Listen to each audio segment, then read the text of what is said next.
Some people think I'm an alien. Not true. ये है एक करिश्माई आविष्कारक और बिलियनर। ये मंगल ग्रह पर मोहल्ले बसाने की बात करते हैं। ये मानवता को बचाना चाहते हैं, हमारे दिमाग को मशीनों से जोड़ना चाहते हैं। इनके पास लगभग 37 बिलियन से ज़्यादा की संपत्ति है, लेकिन ये वेतन नहीं लेते।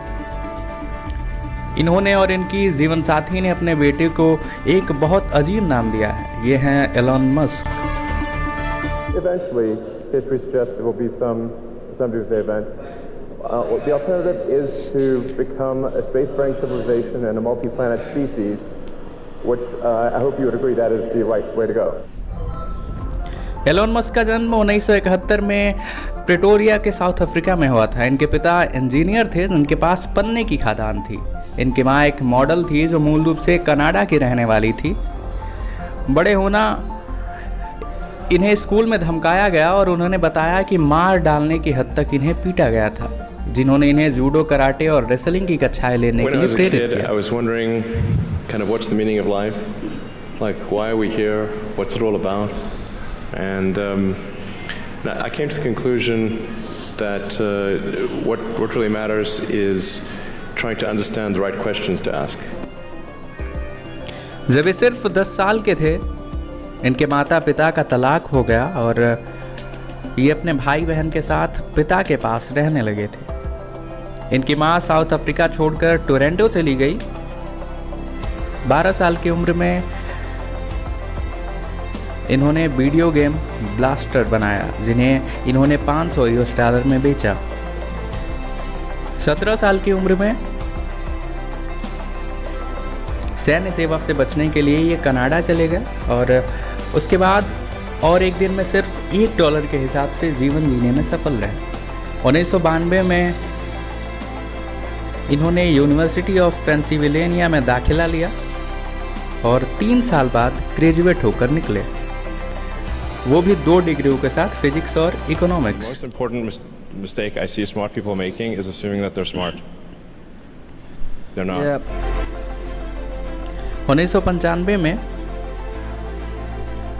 नामांकन के 2 दिन बाद ही ये कॉलेज से निकाल दिए गए। प्रतिष्ठित कॉलेज स्टैनफोर्ड से बाहर हो गए क्योंकि ये इस बात से आसक्त थे कि फिजिक्स से ज़्यादा इंटरनेट समाज को बदल सकता है। 24 साल की उम्र में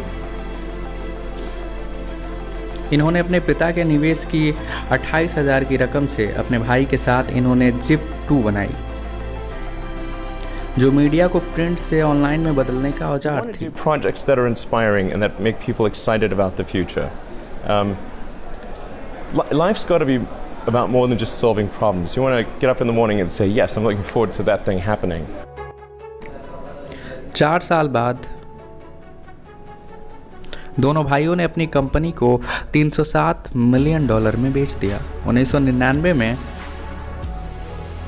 इन्होंने एक्सकॉम की शुरुआत की, जो एक ऑनलाइन बैंक जो बाद में पेपाल बना, जो $1.5 बिलियन में बिका।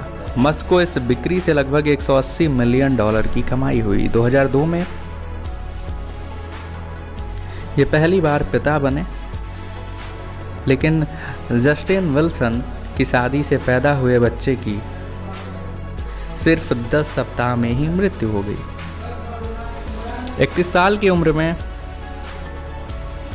इन्होंने दोहरे उद्देश्य के साथ स्पेस एक्स लॉन्च किया, निजी ग्राहकों को अंतरिक्ष में भेजने वाली पहली निजी कंपनी बनने में, और 2025 से पहले मंगल ग्रह पर बसने के लिए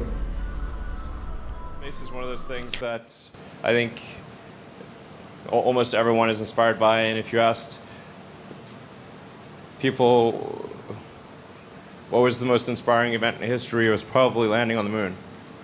You know, if you ask people anywhere. We can bring life as we know it and breathe life into Mars where it doesn't exist today, and ensure that if there is some cataclysmic event on Earth, that life as we know it continues to exist. 2004 में जलवायु संकट के बारे में चिंता करते हुए इन्होंने टेस्ला मोटर्स में निवेश किया,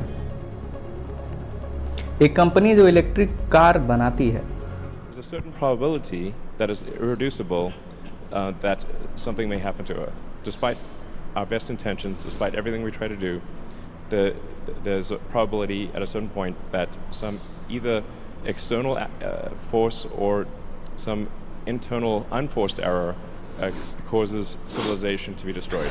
My sort of personal ideology is kind of split right now between trying to be helpful on Earth-related stuff, which is sustainable energy, and then trying to advance space technology so we can establish a self-sustaining city on Mars. But I do think it's important to be a multi-planet, not just one planet, but another planet.